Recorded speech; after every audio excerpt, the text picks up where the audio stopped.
ibong Adarna DIY costume. Ginawan po ako ni Mama. Hello mga katango. Mini vlog po ulit tayo. Nag-announce po si teacher na magsuot po ng Pinoy character. Dahil po magkakaroon ng parade sa school. Kaya nag-isip po si Mama at Papa kung ano pong pwede kong suotin. Noong una po, balak po bumili nila Mama. Kaso nahirapan po silang maghanap. Halos Disney princess na lang po ang meron.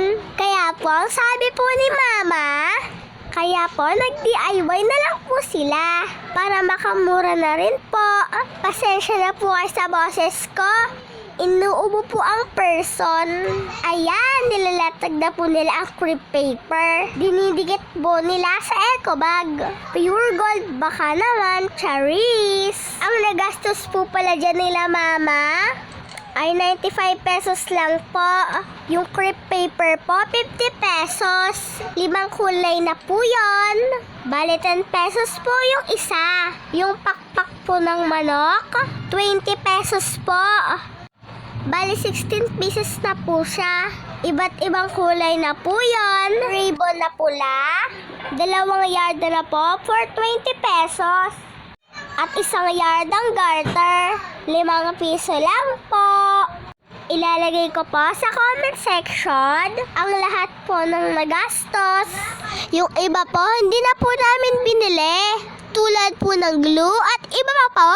Kasi meron pa po kami dito sa bahay. Magkabilaan po nilagay ni Mama at Papa ng crepe paper ang eco bag. Para po magandang tignan ang magiging pakpak. Pack the bird. Pinatungan po ni Mama ng crepe paper ang susuotin ko po na damit. Siyempre, hindi po mahuhuli at ginawan din po ako ni Mama ng palda. Para daw po matchy-matchy. At po yung laruan namin na crown. Doon po ni Papa nilagay yung natirang mga pakpak. Sayang daw po. Para may crown po ang person. O pak, sino ko dyan? Ayan na po ang finished product. Huwag niyo po kami kalimutan i-follow at share. Salamat po sa panonood.